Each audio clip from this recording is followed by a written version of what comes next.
Stock market में ये बात तो सबको पता है कि अगर आपको पैसा बनाना है तो आपको लॉन्ग टर्म के लिए इन्वेस्ट करना पड़ेगा, या आप अगर ट्रेडिंग भी करते हैं तो आप अगर लंबे टाइम तक मार्केट में टिके रहते हैं अपनी कैपिटल के साथ तो आप डेफिनेटली पैसा बनाने वाले हैं। लेकिन इसमें ज़्यादातर प्रॉब्लम क्या होती है कि लोग लॉन्ग टर्म के लिए इन्वेस्ट तो करना चाहते हैं लेकिन खुद की रिसर्च उनको करने से बहुत प्रॉब्लम है। तो वो ये सोचते हैं कि कोई ना कोई हमको लॉन्ग टर्म के लिए बस स्टॉक बता दे, वो हम खरीद लें और अपने आप पैसा बन जाए। इसलिए ऐसे बहुत से वीडियो आपने देखे होंगे यूट्यूब पे जो इस तरह के वीडियोज है, that 10 stocks for the long term, 10 stocks for 10 years, 10 stock for life time, यानी कि ये 10 शेयर आप खरीद ले, ये डेफिनेटली आपको 10 साल में बहुत अच्छा रिटर्न दे देंगे, आपका बहुत अच्छी वेल्थ बन जाएगी।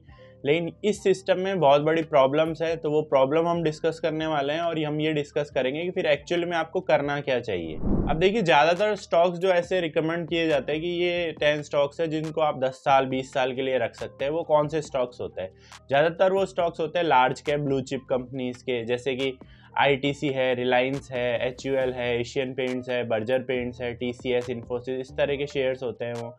या फिर वो मोनोपोली स्टॉक्स होंगे जैसे CDSL है, IRCTC है, कोल इंडिया, इस तरीके से वो कोई स्टॉक्स होंगे और आपको बताया जाएगा कि आप ये मार्केट लीडर है, आप इसको पकड़ लीजिए, या फिर ये मोनोपोली स्टॉक है, इसमें आप पकड़ लीजिए, डेफिनेटली आपको बहुत अच्छा रिटर्न दे देगा 10 साल में। लेकिन वहाँ पे कुछ अजम्पशंस जो वो मान के चलते हैं, वहाँ पे बहुत बड़ी प्रॉब्लम है, तो वो हम प्रॉब्लम डिस्कस करते हैं एक एक करके।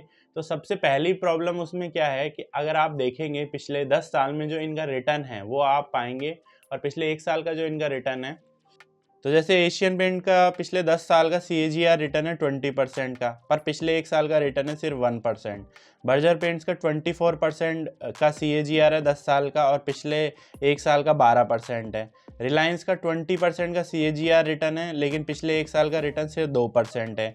HDFC बैंक का पिछले 3 साल का रिटर्न ऑलमोस्ट 0 है।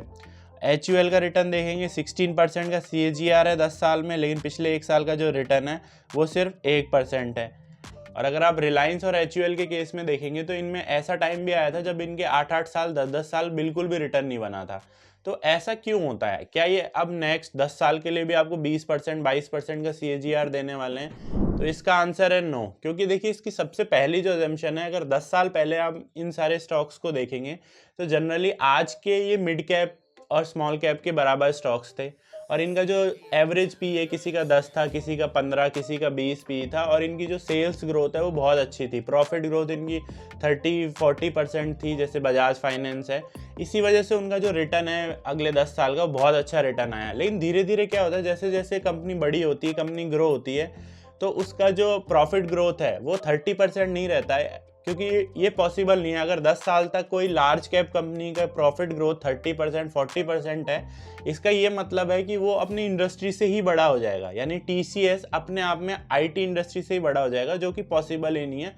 बिल्कुल ही फालतू कॉन्सेप्ट है, क्योंकि कोई अपने आप में कंपनी किसी पूरे सेक्टर से बड़ी हो ही नहीं सकती है, और अगर होगी तो बहुत टेम्पररी के लिए होगा और उसके बाद उसका बबल जरूर बस्ट होगा। और दूसरी चीज़ क्या हुई, देखिए स्टॉक 2 तरीके से बढ़ता है, या तो उसका P एक्सपेंशन होता है या फिर उसका प्रॉफिट ग्रोथ बढ़ता है। अब जनरली जिसका 15 का P है और 30% की प्रॉफिट ग्रोथ है, वो वहाँ से अगर स्टॉक्स वहाँ से चलने लगता है और बढ़ता जाता है, और धीरे धीरे उसकी प्रॉफिट ग्रोथ कम हो जाएगी और जो उसका P एक्सपेंशन है वो होता जाएगा। अब वो 15 का जो P है वो हो गया 75-80 का, और प्रॉफिट ग्रोथ क्योंकि अब कंपनी लार्ज कैप हो गई है, बड़ी होती जा रही है, और जो पेनेट्रेशन है उसका बढ़ गया है, तो उसकी प्रॉफिट ग्रोथ आ जाएगी मान लीजिए 15% पे। अब 80 का P है और 15% की प्रॉफिट ग्रोथ है, तो इसके फ्यूचर में P तो एक्सपेंड होने वाला है नहीं, लॉन्ग टर्म तो नहीं होने वाला, हो सकता है टेम्पररी अच्छी लिक्विडिटी हो, थोड़ा और 100 भी क्रॉस कर जाए, लेकिन इसकी एक लिमिट है, इससे ऊपर तो जाएगा नहीं, क्योंकि अब वैल्यूएशन बहुत एब्सर्ड हो चुकी है और प्रॉफिट ग्रोथ भी अब इतनी नहीं है। तो अल्टीमेटली इसमें 2 चीज़ होंगी, या तो टाइम करेक्शन होगा या प्राइस करेक्शन होगा, या तो वो वहाँ से स्टॉक गिर जाएगा या फिर 3 से 4 साल तक बिल्कुल भी परफॉर्म नहीं करेगा। तो अल्टीमेटली आप जो सोच रहे हैं कि 10 साल में अभी भी मुझे 20% 25% की ग्रोथ मिल जाएगी, उसके चांसेस बहुत कम है। हालांकि इम्पॉसिबल नहीं है, हो सकता है कि कंपनी में कुछ चेंजेस हो जाए, वो नए सेक्टर में चले जाए, कुछ नए बिजनेस वो स्टार्ट कर दे, कुछ सेगमेंट्स के स्टार्ट हो, ऑपरेटिंग लेवरेज किक इन कर जाए, तब जरूर ऐसा पॉसिबल है। लेकिन बेसिकली अगर सेम कंपनी का सेम बिजनेस रहता है तो ये पॉसिबल नहीं है कि जिस कंपनी का पहले 15 का पी था, 30% की प्रॉफिट ग्रोथ थी, और अब 80 का पी है और 15% की प्रॉफिट ग्रोथ है, वो अभी भी आपको 25 से 30% का CAGR रिटर्न दे देगा। ये ऑलमोस्ट इम्पॉसिबल है। अब दूसरी प्रॉब्लम ये है कि जो मैनेजमेंट है कंपनी का वो चेंज हो सकता है। आपने बैठ किया हो मुरली डीवी पे कि डीवीज लैब को बहुत अच्छे से चलाएंगे क्योंकि बहुत अच्छे एंटरप्रेन्योर हैं वो, लेकिन हो सकता है मैनेजमेंट चेंज हो जाए। लेकिन आपने तो सोच के रखा था यार 10 साल के लिए मुझे रखना है तभी ये मुझे रिटर्न देगा, लेकिन 2 साल बाद ही मैनेजमेंट चेंज हो जाता है। कुछ भी नया CEO आ जाते हैं या फिर वो रिटायर कर जाते हैं, कुछ भी हो सकता है, क्योंकि 10 साल अपने आप में बहुत बड़ा टाइम है। इसका आप एग्जांपल रिलायंस भी ले सकते हैं कि जब रिलायंस के 2 टुकड़े हुए, अनिल अंबानी और मुकेश अंबानी, एक टाइम पे अनिल अंबानी मुकेश अंबानी से भी ज़्यादा नेटवर्थ के थे, लेकिन आज उनकी जो ऑफिशियल नेटवर्थ जो उन्होंने खुद ने डिक्लेयर की है वो अब 0 है। इसी तरह से मुकेश अंबानी भी अब शायद रिटायर होने वाला है और अपने 3 बच्चों में वो अपने जो भी जिस तरह के भी बिजनेस को बांटेंगे, तो आगे गारंटी नहीं है। हो भी सकता है they do well, even they might perform better, लेकिन कोई गारंटी नहीं है, क्योंकि मैनेजमेंट का चेंज होना कंपनी के लिए अपने आप में एक बहुत बड़ी चीज़ है। स्पेशली अगर आप बैंकिंग सेक्टर में देखेंगे, बैंकिंग में जो मैनेजमेंट है उसका बहुत ज़्यादा बड़ा रोल होता है इवन दूसरी कंपनी से, क्योंकि बैंकिंग का जो बिजनेस है वो लैंडिंग पे है, और लैंडिंग का जो बिजनेस है वो आसान नहीं है। साथ में उसको किस तरह से रिस्क, इवन अगर आप देखेंगे कि जो कोटक बैंक का है, अब जो उनके CEO चेंज हुए हैं उदय कोटक, तो इसकी वजह से भी 3 से 4 साल तक ओवरहैंग रहा है स्टॉक पे और स्टॉक ने बिल्कुल परफॉर्म नहीं किया है, तो ये प्रॉब्लम भी आ सकती है। दूसरा है सेक्टर माइट चेंज, कि कई बार क्या होता है कि जैसे आपने किसी कंपनी में इन्वेस्ट किया जो कि कार मैन्युफैक्चरिंग कंपनी है, लेकिन अब कुछ नया सेक्टर आ गया, जैसे हाइड्रोजन बेस्ड कार आ गई हैं, EV कार आ गई हैं, और उस कंपनी ने टाइम के साथ अपने आप को चेंज नहीं किया। जैसे कोडक का एग्जांपल बहुत फेमस है, जो पहले रील्स बनाता था, लेकिन उसके बाद जब डिजिटल फोटोग्राफी का टाइम आया तो उन्होंने बिलीव ही नहीं किया कि लोग डिजिटली फोटो देखेंगे और वो उसकी प्रिंट आउट निकलवा के नहीं रखेंगे, तो उन्होंने अपने बिजनेस को बिल्कुल चेंज नहीं किया। ऐसा ही केस नोकिया के केस में देख सकते हैं आप कि वो एक बिल्कुल मार्केट लीडर था फ़ोन के मामले में, और धीरे धीरे उसका क्या हुआ, जब दूसरी कंपनी एंड्रॉयड की तरफ जा रही थी तो उन्होंने कुछ भी नहीं किया, और बाद में वो माइक्रोसॉफ्ट की तरफ गए, जो भी उनके लिए काम नहीं आया, तो अल्टीमेटली जो कंपनी कभी मार्केट लीडर थी आज वो कहीं पे भी नहीं है। तो ये चीज़ें भी बहुत हो सकती है। आप हो सकता है इवन जैसे IT के केस में, अब हमारा IT इतना अच्छा परफॉर्म क्यों कर रहा है इतने साल से, क्योंकि हमारे पास एक लो कॉस्ट एडवांटेज है। अगर ये लो कॉस्ट एडवांटेज कम हो जाता है, ख़त्म हो जाता है, ज़्यादातर जो IT के बिजनेस है वो यूरोप और US बेस्ड है, वहीं की कंपनीज का काम हमारे पास आता है। अगर वो स्विच कर लेती है, वो चाइना की तरफ चले जाती है, मान लीजिए लो लेबर कॉस्ट की वजह से, या कहीं वियतनाम, इंडोनेशिया ऐसी जगह जा जाती है एग्जाम्पल के तौर पे, तो हो सकता है कि वो सेक्टर ही चेंज हो जाए। अगर सेक्टर वो चेंज हो गया और आप ये सोच के बैठे हैं कि नहीं मैं तो TCS 10 साल के लिए होल्ड करना है, चाहे उस कंपनी में कुछ भी हो रहा हो, तो इट माइट वर्क वेल और it might not work well. तो ये भी आपको ध्यान रखना है कि सेक्टर भी चेंज हो जाते हैं।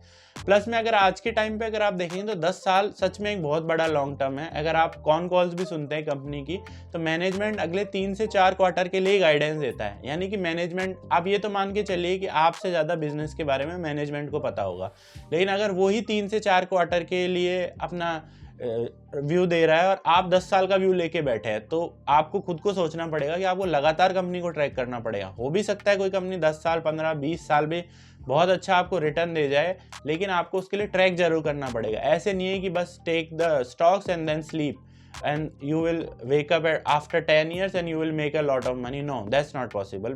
आपको ट्रैक करना ही पड़ेगा। तो अब इस केस में करना क्या चाहिए? अगर हम स्टॉक्स को 10 साल 15 साल के लिए ब्लाइंडली होल्ड करके नहीं बैठ सकते, तो फिर एक्चुअली हमें करना क्या चाहिए? देखिए, आपको क्या करना चाहिए, आपको हमेशा एक तो वैल्यूएशंस का बहुत ध्यान रखना चाहिए। आप लॉन्ग टर्म को 10 साल न मान के पहले 3 से 4 साल के लिए मानिए एक ऐसी कंपनी जिसका अच्छा 25-30% का प्रॉफिट ग्रोथ हो रहा हो, रीजनेबल वैल्यूएशंस हो और उस सेक्टर में टेलविंड्स हो, आप उसको पकड़ के बैठिए। सारे उसके अलावा आप सारे चेक करिए, मैनेजमेंट का, बिजनेस को ढंग से समझिए और 3 से 4 साल का व्यू रखिए। क्योंकि इवन अगर आप देखेंगे कि 10 साल में इस कंपनी ने 24% का CAGR देखा, तो उसमें भी आप देखेंगे तो 2 से 3 साल में उसका बहुत ज़बरदस्त रिटर्न होगा। हो सकता है उन 3 साल में वो कंपनी 4 गुना हो गई हो और बच्चे 7 साल में वहाँ से वो कंपनी सिर्फ 2 गुना ही हुई हो। तो यानी मेजर जो रिटर्न आया वो 3 से 4 साल में आया, क्योंकि स्टॉक्स का ऐसा ही होता है कि 2-3 साल वो बिल्कुल परफॉर्म नहीं करते, फिर 1 साल में ही सारा रिटर्न वो एक साथ ही ले आते हैं। तो ये आपको ज़रूर ट्रैक करना है। उसके अलावा अगर आपको सच में ऐसी कंपनीज लेनी है लार्ज कैप और ब्लू चिप कंपनी, तो आप ये मान के चलिए जिसमें जो मैक्सिमम कंपनीज हैं उनकी जो ग्रोथ है वो जीडीपी से ज़्यादा नहीं होने वाली, यानी कि जो 6-7% जीडीपी प्लस इन्फ्लेशन, यानी 12-13% से ज़्यादा ये आपको रिटर्न देने वाले हैं नहीं। तो अगर 12-13% का रिटर्न ही आपको चाहिए तो आप एक स्टॉक में इन्वेस्ट ही क्यों करते हैं? आप इससे बेटर ETF में इन्वेस्ट करिए, क्योंकि TCS के प्रॉफिट होगा लॉस होगा किस तरह से होगा इसके चांसेस हम फिर भी अनसर्टेन है फॉर 10 ईयर्स ऑब्वियसली। लेकिन अगर आईटी सेक्टर है तो आप ये तो मान के चलिए कि 10 साल में आईटी सेक्टर तो खत्म हो नहीं रहा है, अरे होगा अगर ऐसा कुछ तो डेफिनेटली आपको वो दिख ही जाएगा, वो आपको जरूर ट्रैक करना है। और आप इससे बेटर आप निफ्टी में इन्वेस्ट करिए, क्योंकि 12-14% का रिटर्न तो वहाँ भी आपको मिल रहा है। तो आपको अगर इन्वेस्ट ही करना है 10 ईयर्स से ज़्यादा के टाइम के लिए, तो आपको आप ये मान के चलिए कम से कम 20% 25% की ग्रोथ तो चाहिए। 10-12% के लिए तो आप वैसे भी इन्वेस्ट नहीं कर रहे हैं। तो ये जो वीडियोस होते हैं और लोग रिकमेंड करते हैं कि 10 stocks for 10 years 10 stocks for 20 years, ये कोई ज़्यादा मतलब के नहीं है। तो मैं आपको यही बोलूँगा, don't fall for this trap. अगर आपको मार्केट में पैसा कमाना है तो रेगुलर आपको स्टडी करनी पड़ेगी, रिसर्च करनी पड़ेगी, मेहनत करनी पड़ेगी, उसके बाद पेशेंस रखना पड़ेगा, तभी जाके आप एक अच्छा पैसा कमा पाएंगे और अच्छी वेल्थ बिल्ड कर पाएंगे।